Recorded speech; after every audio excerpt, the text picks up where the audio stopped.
안녕하세요. 꼭 필요한 시니어 정보를 핵심만 간단하게 알려드리는 시니어 정보쇼입니다. 오늘은 서울에 사는 예비 은퇴자 시니어님께 온 사연을 바탕으로 우리나라에서 노후에 살기 좋은 지역은 어디가 있는지 소개해드리겠습니다. 안녕하세요. 저는 다음 달에 정년퇴직을 하는 예비 은퇴자입니다. 은퇴 후에 아내와 노후 생활을 경기도에 있는 전원주택에서 하고 싶습니다. 둘 다 태생이 서울이라 서울과의 인접성은 너무 떨어지지 않으면서 퇴직금과 여유자금으로 넉넉하게 전원주택 매매까지 가능한 곳이 있을까요? 노후 대책으로 전원주택을 준비하고 싶은데 어떻게 준비를 해야 하며 살기 좋은 곳은 어디인지 막막할 따름입니다. 시니어 정보쇼가 좋은 정보 부탁드립니다. 우리가 은퇴 후의 삶을 준비할 때 전원 생활을 하고 싶다고 생각하시는 분들이 많습니다. 그렇다면 대한민국에서 노후에 살기 좋은 지역은 어디가 있을까요? 몇 년 전부터 코로나 확산으로 시중에 돈이 많이 풀리다 보니 부동산 가격이라든지 물가가 너무 많이 올랐는데요. 우리가 노후에 살고 싶은 곳을 선택하기 전에 먼저 내가 가지고 있는 경제적인 능력 범위 내에서 어디로 갈 것인가를 생각해 보아야 합니다. 매경 이코노미에서 부동산 전문가 금융권 PB 30명을 대상으로 대한민국에서 노후에 살기 좋은 도시를 설문조사한 결과 제주가 살기 좋은 도시로 단연 1위를 기록했습니다. 제주 다음으로는 강원도 속초, 경기도 양평 등이 뒤를 이었는데요. 이 도시들의 공통점은 물이 가까이 있다는 것입니다. 먼저 한국인들이 노후에 살고 싶어하는 곳 1위 제주도는 어딜 가나 10분 거리의 바다와 산을 마음껏 볼 수 있는 천혜의 자연환경을 자랑하고 있습니다. 지금도 우리가 황사나 미세먼지 얘기가 나올 때마다 사람들은 제주도를 떠올리곤 하죠. 또한 제주도의 웬만한 곳은 차가 막히는 일이 잘 없습니다. 빡빡한 서울에서는 어딜 가나 차에서 몇 시간을 그냥 날려보내기 일쑤지만 제주는 다릅니다. 그러나 지금 제주도에 살고 있는 사람들은 몇 년 새 제주의 자동차와 관광객들이 너무 많아지다 보니 옛날의 제주도가 아니다, 이런 이야기를 많이 하고 있고, 또한 최근 제주도의 골프장이 너무 많이 들어서면서 어마어마한 농약 때문에 수질오염도 심각하다고 합니다. 그럼에도 불구하고 제주도가 살기 좋다고 느끼는 것은 서울에서 비행기로 1시간이면 도착하며 풍경은 해외에 온 것 같으면서 해외에 사는 것보다는 언어나 모든 면에서 편하다 보니 노후에 살고 싶다고 느끼는 것 같습니다. 그래서일까요? 제주도의 집값 상승률 또한 높은데요.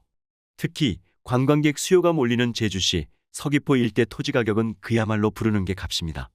또한 제주도에는 65세 이상 고령 인구가 증가하면서 현재 고령사회로 진입했습니다. 그러다 보니 노인들이 할 만한 일자리가 특별히 없다는 것도 단점이 될 수 있을 것 같습니다. 노후를 제주에서 보내고 싶다면 경제적 여유는 필수일 것 같습니다. 다음으로 2위 속초시입니다. 속초는 서울에서 2시간 정도면 갈 수 있기 때문에 서울 접근성이 좋고, 속초, 강릉 등 강원도 해안 도시들은 설악산의 동해까지 산과 바다를 한꺼번에 즐길 수 있는 최적의 자연환경을 갖춘 지역으로 꼽히고 있습니다. 동해바다를 가본 사람들은 절대 서해바다로 안 간다는 우스갯소리도 있을 만큼 은퇴자들은 천혜의 자연환경과 서울 접근성, 그리고 맑은 공기 때문에 속초를 많이 선호하고 있는데요. 최근 들어 강원도 또한 부동산 가격이 굉장히 많이 올랐습니다. 여기서 주목해 볼 점은 해안가 주변의 아파트 가구 수가 속초시 인구보다 훨씬 높습니다. 이 이야기는 수도권에 있는 사람들이 속초 해안가 주변을 중심으로 세컨하우스를 많이 가지고 있다는 뜻이 됩니다. 그만큼 많은 사람들이 선호하는 지역이라고 볼 수 있겠습니다. 또 강원도 못지않게 서울 경기 인근에서 선호하는 지역이 바로 경기도 양평군입니다. 언제든지 지하철로도 갈 수 있고 여러 가지 편의성 때문에 양평을 많이 선호하는데요. 서울과 가까우면서도 녹지 공간이 많고 자연 환경이 좋은 데다 무공해 지역이라고 해서 농사를 지을 때 아예 무공해로 지을 수 있는 지역도 있고, 전원주택 단지가 굉장히 잘 발달되어 있는 곳이 양평입니다. 방범시설도 잘 되어 있고 편의시설도 어느 정도 갖춰져 있기 때문에 사람들이 서울에서 가까우면서 자연환경이 좋은 곳으로 양평을 많이 선호하고 있는 편이죠. 10위권 밖에는 경남 통영, 거제 등 남부 해안 도시들이 많은 표를 받았는데요. 통영은 사계절 온화하고 따뜻한 날씨에 물가가 대체로 저렴해 노후 생활하기 유리하며 바닷가 풍광이 수려한 소도시라 향후 교통망이 좋아지면 노후 주거지로 더욱 인기를 끌 것으로 보고 있습니다. 그렇다면 은퇴한 사람들이 노후 주거지를 고를 때 가장 눈여겨봐야 할 것은 무엇일까요? 바로 대형 병원인데요. 내가 언제 어떤 상황에 쓰러졌다고 했을 때 대학병원까지 골든타임 이전에 도착해야 하기 때문에 병원 및 편의시설이 많은 지역을 선택하는 것이 좋습니다. 또 고려하시면 좋을 한 가지는 우리가 65세가 넘어가면 지하철 무료 승차가 가능한데요. 그러다 보니 교통 접근성이 좋은 도시에 사는 것이 교통비를 절약할 수 있는 하나의 방법이 될 수 있습니다. 그런데 우리가 노후를 보낼 주거 환경을 따질 때 가장 중요하게 생각하는 것이 바로 은퇴 자금인데요. 내가 일부 가지고 있는 노후 자금으로 집을 구하는데 모두 쓰면 절대 안 됩니다. 우리가 나이가 들수록 현금 흐름을 확보하는 게 가장 중요한데요. 물론 노후를 좋은 집에서 보내는 것도 좋지만 계속 일을 할 수 있을지도 모르는 상황에서 은퇴 자금을 집에 전부 투자하는 것은 지양하는 것이 좋습니다. 또한 서울에 집을 현재 보유하고 계신 분들이 전원 생활을 하기 위해 현재 있는 집을 팔고 경기도나 강원도로 가시는 경우도 종종 있는데요. 이런 고민을 하시는 분들이 계시다면 지금부터 주목해서 보시기 바랍니다. 우리가 2030년에서 2050년까지 대한민국 인구를 예측해보면 인구는 점점 줄어들 예정입니다. 그러면 인구 소멸 지역, 즉 인구가 사람이 한 명도 살지 않는 지역이 남쪽 지역부터 서서히 늘어나게 되며 결국 사람들은 병원이나 모든 인프라가 다 있는 도시로 몰릴 수밖에 없습니다. 그러다 보니 사람들은 비싸도 수도권을 벗어나기 힘들게 되죠. 이 때문에 나이가 들어 전원 생활을 즐기고 싶은 분들이나 수도권에 있는 집을 가지고 있는 분들이 서울을 떠날 때 반드시 전세를 주고 가라는 이야기를 하는 겁니다. 서울에 있는 집을 팔고 지방으로 가면 다시 서울로 돌아오기가 힘든 것이 현실입니다. 따라서 전원 생활을 즐기시더라도 서울에 있는 집을 매도하고 떠나기보다는 병원을 자주 다녀야 할 시기에 다시 큰 병원들이 많은 서울로 리턴해 올 수 있는 집은 꼭 남겨두시고 가시기를 추천드립니다. 또한 은퇴를 앞두고 계신 분들이 은퇴하면 한적하게 전원 생활을 즐기며 시골에 가서 집 짓고 농사 짓고 살고 싶다는 분들도 굉장히 많은데요. 하지만 시골에 있는 땅을 사서 집을 짓는 것은 절대 하시면 안 됩니다. 이것은 정말 노후 파산으로 가는 지름길이기도 한데요.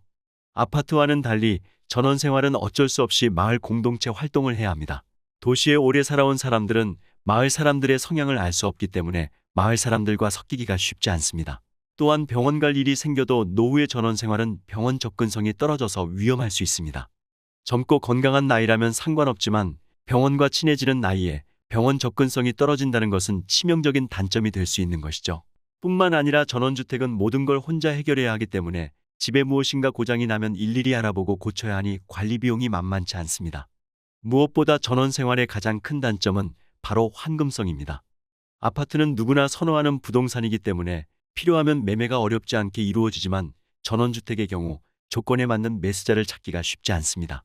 전원 생활을 하다가 생각보다 녹록치 않아 집을 팔고 다시 서울로 가야겠다고 생각할 때는 힘들게 지은 집을 반값에 파셔야 할 수도 있습니다. 만약 전원 생활을 꼭 해보고 싶다고 생각하시는 분들은 급매로 구매하는 것이 제일 좋으며 땅을 사서 집을 짓는 것은 절대 추천드리지 않습니다. 요즘 여러 지자체에서 귀농, 귀촌을 장려하기 위해 집을 지어놓고 1년씩 빌려주는 프로그램도 운영하고 있기 때문에 이런 프로그램을 알아보시고 직접 체험을 한번 해보신 후 결정을 하셔도 충분합니다. 무조건 땅을 사서 집을 짓는 것은 절대 해서는 안 됩니다. 시골에는 빈집도 많기 때문에 그런 집에 전세나 월세로 살아보시면서 동네 사람들과 어울려보고 농사도 지어보고 시골에서 사는 것이 1년 내내 좋은지도 경험해보고 결정하시기를 추천드립니다.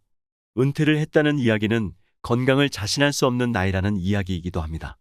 내가 갑작스런 상황에서 건강 문제 때문에 또는 자녀들 문제 때문에 긴급히 돈을 필요로 할 때 노후자금을 모두 주택자금으로 써버린다면 그 다음에는 해결 방법이 없습니다. 그렇기 때문에 은퇴자금을 한번 계산해보고 거기에 맞는 현금 흐름을 충분히 확보하고 난 후 남은 범위 내에서 주거 문제를 해결하면 가장 좋겠다는 말씀드립니다. 오늘 내용 도움이 되셨나요? 도움이 되셨다면 주변 분들께도 공유 부탁드리고요. 저는 다음 시간에 더욱더 유익한 내용으로 찾아오겠습니다. 끝까지 시청해 주셔서 감사합니다.